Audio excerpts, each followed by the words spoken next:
तो बच्चों क्या हाल है आपके। मैं विक्की सिंह और एसयूपी इंस्टीट्यूट में आपका स्वागत है।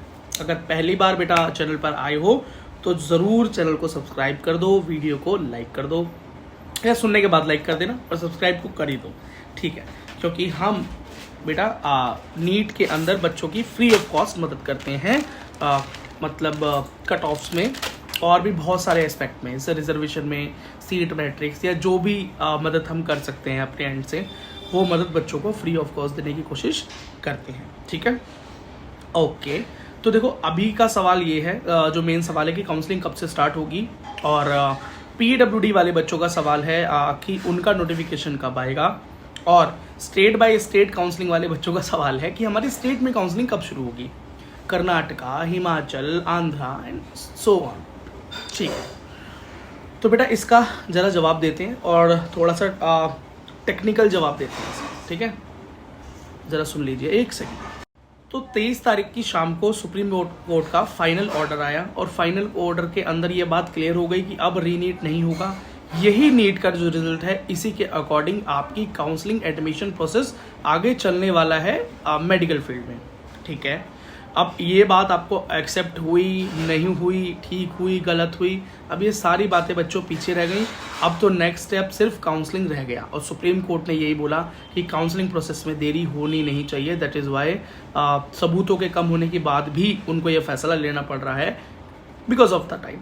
ओके, तो अब काउंसलिंग कब स्टार्ट होगी, बिकॉज अब तो सारी बातें क्लियर हैं। एनटीए को जो करना है सिर्फ और सिर्फ काउंसलिंग करनी है, एमसीसी को स्टेट वाइज काउंसलिंग होनी है, अब तो कुछ और बचा नहीं है। तो होगा कब? देखो बेटा, काउंसलिंग जब शुरू होती है ना, चाहे यूजी की हो चाहे पीजी की हो, अभी हम यूजी की ही बात करते हैं, तो काउंसलिंग शुरू होने के 2 हफ्ते पहले पीडब्ल्यूडी वाले बच्चों का, मतलब वो बच्चे तो दिव्यांग हैं, मतलब जो हैंडीकैप है, उन बच्चों का एक नोटिफिकेशन आता है एमसीसी की वेबसाइट पर ही, ठीक है। उस नोटिफिकेशन के अंदर ये होता है कि आप कुछ सेंटर्स मेंशन है, 16 सेंटर्स मेंशन है, 16 सेंटर्स हैं ऑल ओवर इंडिया।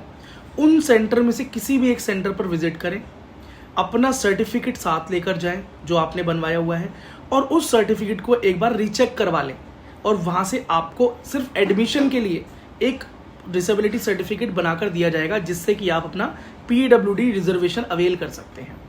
इस काम के लिए उनको काउंसलिंग से पहले 2 हफ्ते का टाइम दिया जाता है। लेकिन इस साल जो एमडीएस की काउंसलिंग हो रही है, इस टाइम राउंड 2 चल रहा है, उसमें जो पीडब्ल्यूडी वाले बच्चों को टाइम दिया गया था और काउंसलिंग के बीच में जो टाइम था, मतलब वो सिर्फ 10 दिन का था। तो मुझे लगता है कि इस बार भी शायद 10 दिन का टाइम आपको मिलेगा, पिछली बार की तरह 14 दिन 15 दिन का टाइम नहीं मिलेगा, ठीक है। पिछली बार तो बेटा 15 से भी ज़्यादा दिन का टाइम मिला था लास्ट ईयर, तो 10 दिन का टाइम मिलेगा, जो मुझे ट्रेंड दिखाई दे रहा है। तो 10 दिन का टाइम मिलेगा, तो मान लीजिए अगर नोटिफिकेशन जो है कल आता है, आज तो आएगा नहीं, आज तो पूरा दिन हो गया, और मैंने एमसीसी का वेबसाइट चेक किया 24 तारीख, क्योंकि लग रहा था, क्योंकि एनटीए जब आर्ग्यूमेंट कर रहा था सुप्रीम कोर्ट के अंदर, तो उन्होंने बोला था कि काउंसलिंग की जो डेट है टेंटेटिव, वो जुलाई 24 होगी, पर जुलाई 24 को अभी तक कोई भी नोटिफिकेशन आया ही नहीं। तो इसका मतलब और ऊपर से एक और चीज़, जो रिजल्ट है वो दोबारा से अनाउंस होगा। क्यों होगा? क्योंकि फिजिक्स का जो एक क्वेश्चन था, क्वेश्चन नंबर 19, उसको जब आईआईटी दिल्ली को दिया गया, क्योंकि कंट्रोवर्शियल था, उसके 2 आंसर्स बताए जा रहे थे, तो आईआईटी दिल्ली को दिया, तो उन्होंने बोला कि क्वेश्चन का option number 4 is correct, and old NCERT का जो आंसर जिन बच्चों ने लिया था, 4 लाख के अराउंड बच्चे हैं, उन बच्चों का -5, और बाकी जो करके उसको जिन्होंने ऑप्शन 4 लिया होगा उनके +5 हो जाएंगे, और जिन्होंने नहीं अटेम्प्ट किया उनका नंबर घटेगा ना नंबर बढ़ेगा। बच्चे गेट को थोड़ा बंद कर दो, ठीक है। तो वो अब वो रिजल्ट कब आने वाला है, तो धर्मेंद्र प्रधान जी जो हैं एजुकेशन मिनिस्टर, उन्होंने ये बात बताई कि सुप्रीम कोर्ट के ऑर्डर के विदिन 2 डेज, मतलब आफ्टर 2 डेज, तो अगर आप माने आज का दिन, कल का दिन, परसों 26 ऑफ जुलाई को नीट का रिजल्ट जो है आ जाएगा, एक्सपेक्टेड है। और बच्चे वीडियो में नहीं प्लीज़ ठीक है, वो रिजल्ट आपका आ जाएगा, और अब हो सकता है कि आपका जो नोटिफिकेशन है, आज तो आया नहीं, जो कि प्रॉमिस किया था एनटीए ने, लेकिन ये बात शायद एनटीए को भी नहीं पता थी, नीट को भी नहीं पता थी कि इस बार दोबारा से उनको 4th टाइम रिजल्ट अनाउंस करना पड़ेगा in the history of this exam, ठीक है।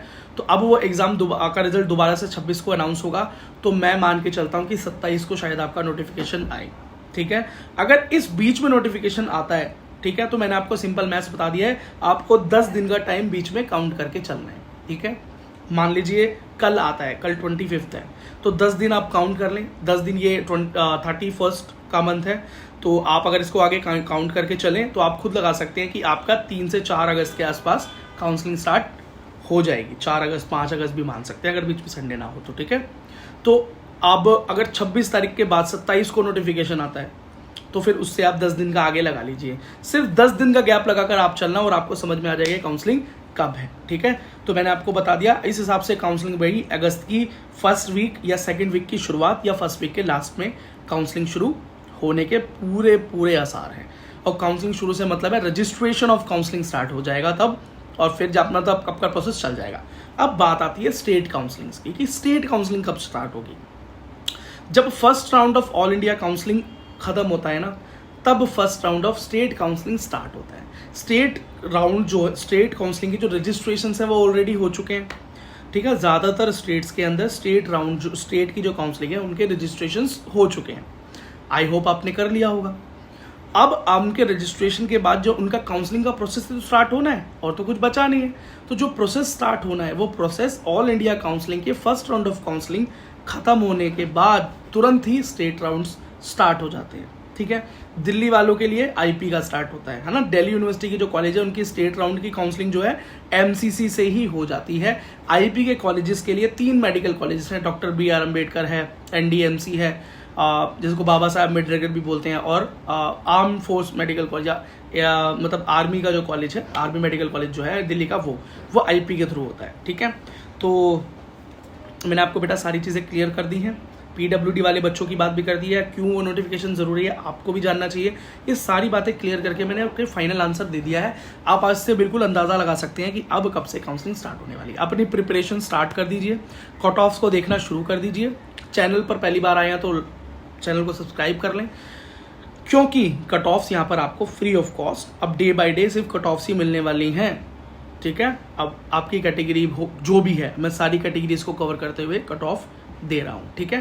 Thank you for watching till the and. कोई बात है, कोई सवाल है, कोई क्वेश्चन है, कोई सजेशन है, जो भी कहना चाहते हो, कमेंट सेक्शन आपके लिए खुला हुआ है। अगर मुझसे पर्सनली जुड़ना चाहते हो तो मेरा नाम है विक्की सिंह, और दा विक्की सिंह के नाम से मेरा इंस्टाग्राम चैनल है, मतलब इंस्टाग्राम ID, और वो है दा विक्की सिंह THEVIKISINGH। इंस्टाग्राम पर आप मुझसे जुड़ सकते हैं, और आप चाहें तो इस चैनल के मेंबर बन सकते हैं ज्वाइन बटन को क्लिक करके, जिससे कि आपको मेंबर होने के फायदे मिलेंगे। मेंबर होने के फायदे हैं कि मेंबर ओनली वीडियोस, मेंबर को जल्दी जवाब, उनके कमेंट्स के रिप्लाई फास्ट, और अगर लाइव सेशन में जब आप जुड़ते हैं तो आपको सुपर चैट की यूज़ करने की जरूरत नहीं होती, आपके कमेंट अपने आप हाईलाइट होते हैं। Thank you for watching till the end.